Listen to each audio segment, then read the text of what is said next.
Long ago, a single drop of pure sunlight fell from the heavens and struck the earth. From this celestial drop, a magical golden flower bloomed, possessing the unique ability to heal the sick, restore youth, and reverse aging. For centuries, a deeply selfish, conniving old woman named Mother Gothel kept this miraculous plant hidden away from the world. Whenever she sang a specific, ancient incantation to the flower, its golden petals would glow, effortlessly erasing her wrinkles and granting her eternal youth. Years passed, and a great kingdom was founded near the coast. The realm was ruled by a beloved king and queen. When the queen became pregnant, the entire kingdom rejoiced, but their joy soon turned to despair when she fell gravely ill. As her life hung in the balance, the citizens began a desperate search for a miracle. Word spread of the fabled golden flower. Royal soldiers combed the forests until they finally discovered Gothel's hidden treasure. They uprooted the flower and brought it back to the castle, where it was crushed into a potion for the ailing queen. The magic worked instantly. The queen was cured, and shortly after, she gave birth to a beautiful baby girl with striking, vibrant golden hair, whom they named Rapunzel. To celebrate her birth, the king and queen launched a glowing paper lantern into the night sky, sparking a tradition that would define the kingdom for years to come. Driven by a desperate obsession to reclaim her youth, Mother Gothel sneaked into the royal nursery under the cover of night. She found the sleeping princess and began to sing the incantation. To her delight, the infant's hair glowed with the same magic as the flower.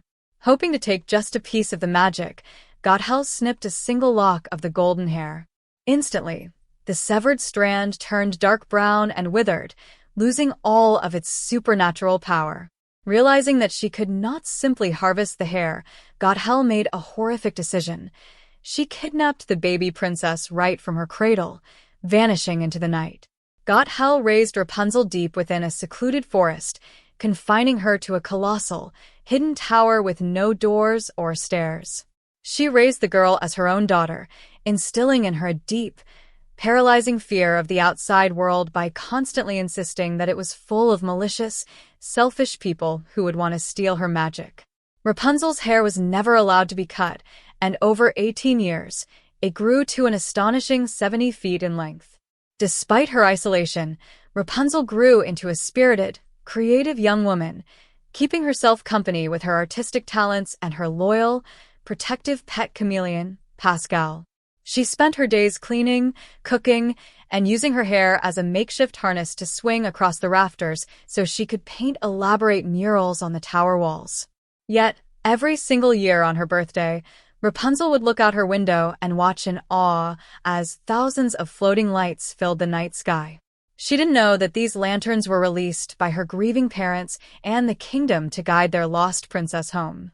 Rapunzel became obsessed with seeing them up close, having meticulously mapped the stars to prove that these lights only appeared on her birthday. On the eve of her 18th birthday, Rapunzel summoned the courage to ask Mother Gothel for permission to go outside and see the floating lights.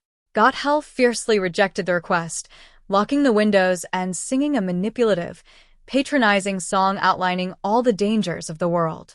She strictly forbade Rapunzel from ever asking to leave the tower again. Shortly after, Gothel departed on a multi-day journey to gather supplies, leaving Rapunzel alone and heartbroken. Meanwhile, in the bustling kingdom, a charming, charismatic thief named Flynn Rider executed a daring heist on the royal palace alongside his brutish partners, the Stabbington brothers. Flynn successfully stole the lost princess's precious golden tiara right out of the royal vault. As the palace guards gave chase, Flynn and the twins fled into the woods. Facing a dead end at a steep gorge, the twins helped Flynn climb up on the condition that he hand over the satchel containing the tiara. True to his opportunistic nature, Flynn betrayed them, snatching the bag and leaving them stranded as the royal guards caught up.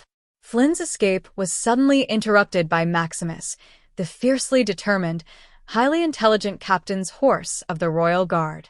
Maximus pursued Flynn with relentless dog-like determination, resulting in a chaotic scuffle on a cliffside branch over the satchel. The branch snapped, sending both Flynn and Maximus plummeting into a deep abyss. Flynn managed to evade the horse and stumbled upon a hidden cave behind a thick wall of bushes. Following the passage, he emerged into the secluded valley and spotted the massive, isolated tower. Seeing it as the perfect hiding spot, Flynn used his climbing gear to scale the stone wall and break through the window.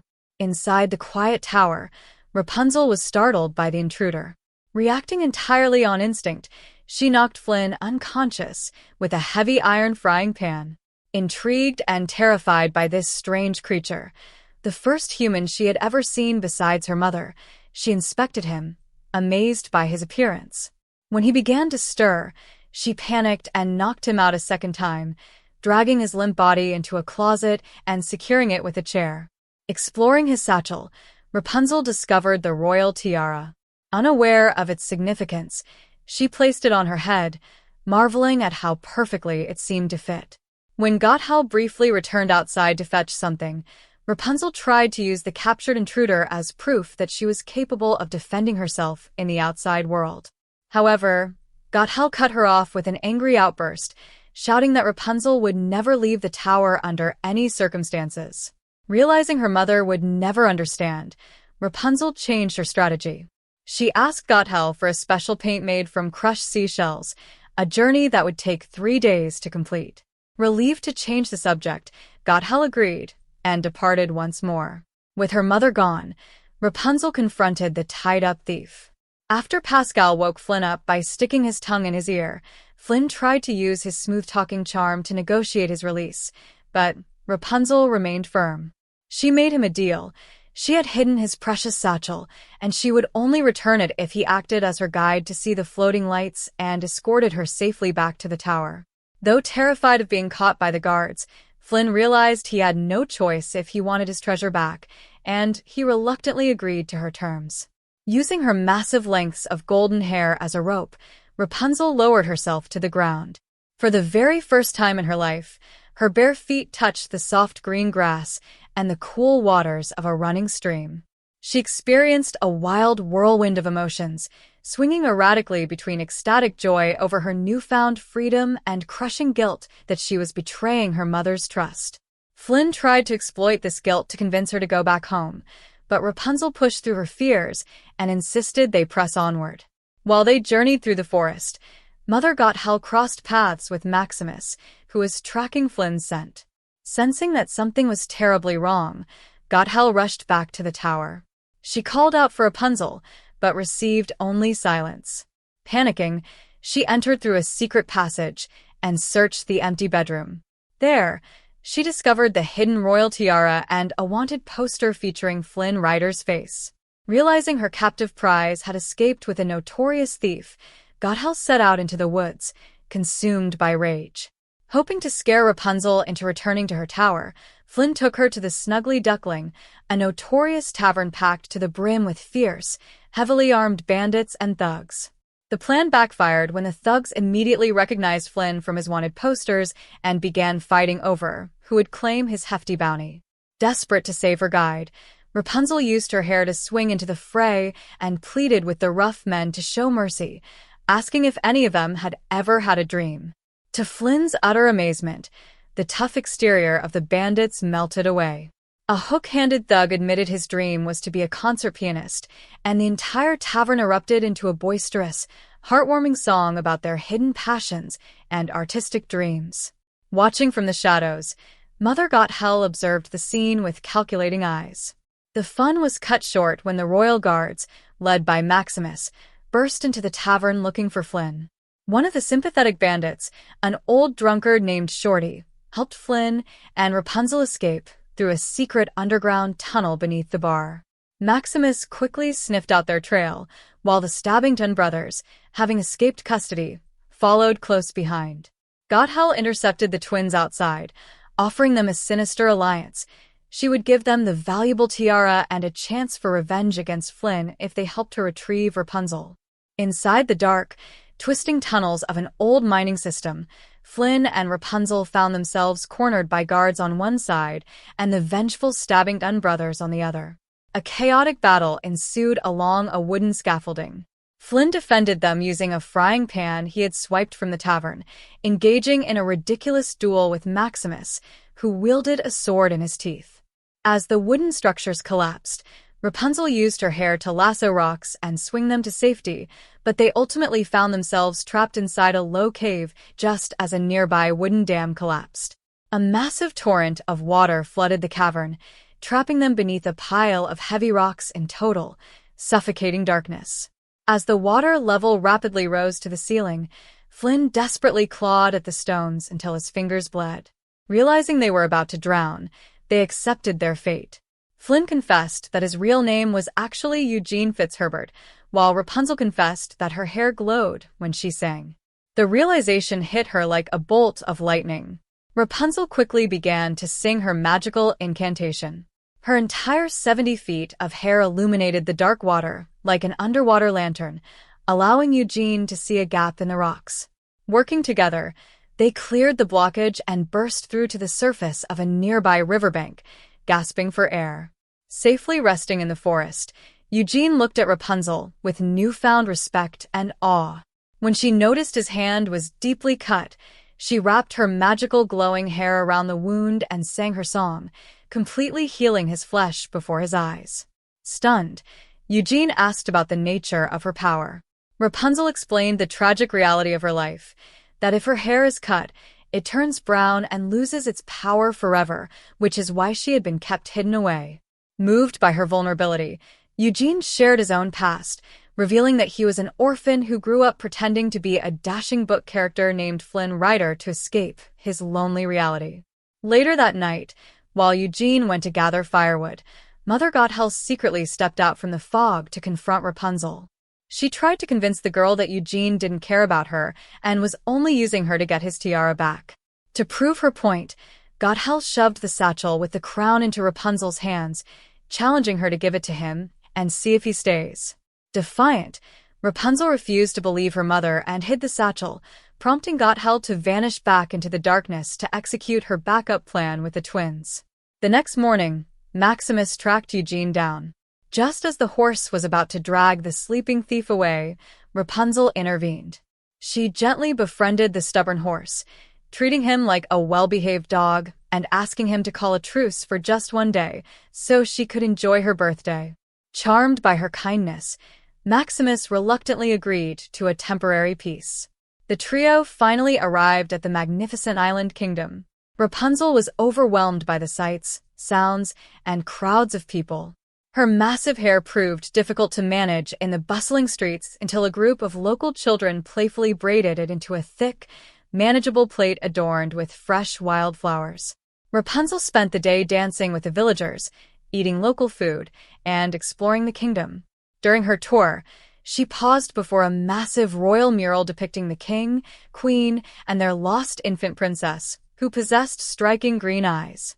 A strange, haunting sense of familiarity washed over her, though she couldn't quite place why. As night fell, Eugene took Rapunzel out onto the calm, glassy waters of a lake in a small rowboat, perfectly positioning them beneath the castle walls. As the moment approached, Rapunzel admitted she was terrified that the reality of the lights wouldn't live up to her lifelong dream, and wondered what she would do with her life afterward. Eugene gently reassured her that the beautiful thing about fulfilling a dream is getting to find a new one. Suddenly, the sky was illuminated as the king and queen stepped onto their balcony and released the first lantern. Within moments, thousands of golden lights floated into the air, reflecting beautifully on the dark water. Deeply moved, Rapunzel handed Eugene the satchel containing the tiara, realizing that she no longer needed it to buy his loyalty. Eugene looked at the crown, then looked back at Rapunzel, realizing his own dream had completely changed. He gently pushed the crown aside, took her hands, and the two leaned in to kiss. Their romantic moment was abruptly shattered when Eugene spotted the stabbing Gun brothers waiting on the foggy shoreline.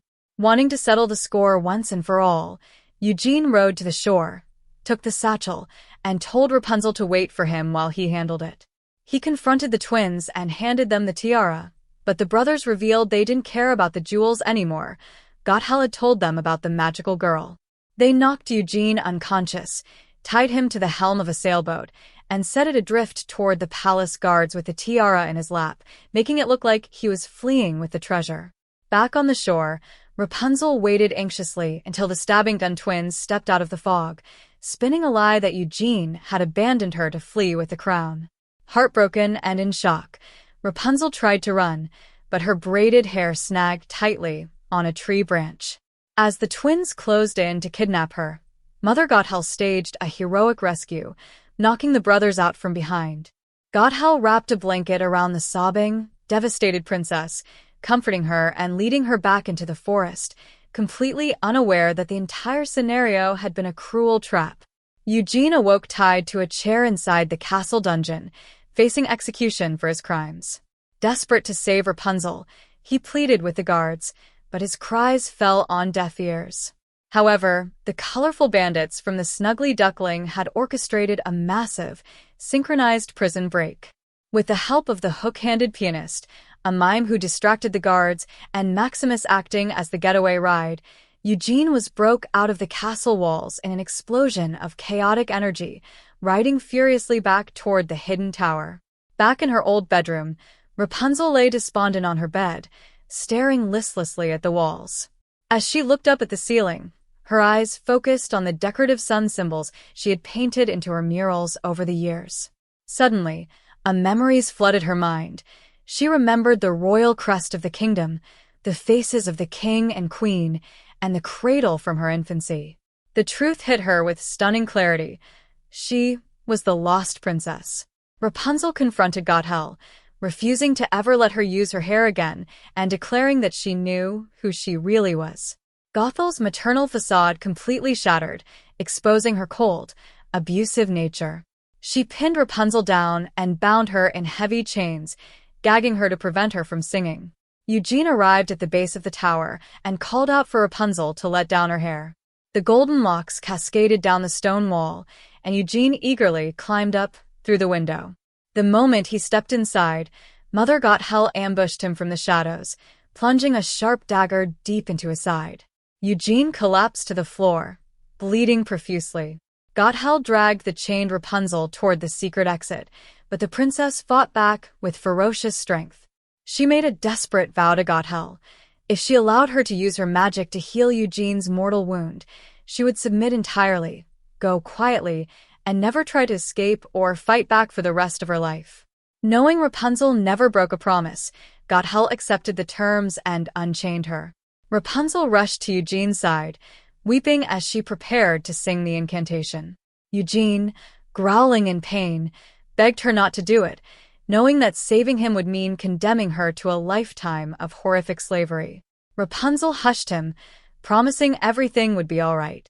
As she leaned close and her golden hair began to glow, Eugene secretly gathered the strength to pick up a sharp shard of a broken mirror lying on the floor. In one swift, decisive motion, Eugene sliced through the thick braid of her hair, severing it completely. The effect was instantaneous. The vibrant gold strands immediately withered into a dull, lifeless brown. Gothel shrieked in absolute horror as the magical youth violently drained from her body. Her skin wrinkled, her hands withered into claws, and her hair turned stark white. Blinded by panic and madness, Gothel tripped over the lengths of dead brown hair on the floor and stumbled backward right through the open tower window. As she plummeted to the ground, her ancient body turned to dust long before it ever hit the earth, leaving behind nothing but an empty cloak. Inside the tower, Eugene lay gasping for his final breaths. Rapunzel cradled his head in her lap, frantically singing the healing incantation over the dead brown strands, but the magic was completely gone. Eugene looked up at her, smiling weakly, and whispered that she was his new dream. Rapunzel sobbed, replying that he was hers. Just before Eugene's eyes closed and his body went entirely limp. Devastated, Rapunzel held his body close, weeping bitterly as she sang the final lines of the song. A single, pure tear fell from her eye and landed directly on Eugene's cheek. The tear absorbed into his skin, sparking a tiny, brilliant speck of golden light deep within his chest. The wound on his side began to glow with pure sunlight, rapidly stitching his flesh back together. Eugene gasped, his eyes flying open as life rushed back into his body. He looked up at Rapunzel, playfully remarking on her new, short brown haircut. Overjoyed, Rapunzel threw her arms around him, and the two shared a passionate kiss. With her freedom secured, Rapunzel returned to the island kingdom alongside Eugene and Maximus. The castle gates flung open, and Rapunzel was finally reunited with her birth parents. The king and queen instantly recognized their daughter, wrapping her in a long-awaited, emotional embrace, pulling Eugene into the family circle alongside them. The entire kingdom erupted into a massive, multi-day celebration, rejoicing at the return of their lost princess. The bandits of the Snuggly Duckling went on to fulfill all of their wildest artistic dreams. Maximus was promoted to the highly respected head of the royal guard, and Eugene was fully pardoned for his past crimes. He returned to using his birth name, Eugene Fitzherbert, giving up his life of thievery for good. Surrounded by love, family, and true freedom, Rapunzel and Eugene eventually married, living happily ever after in the kingdom.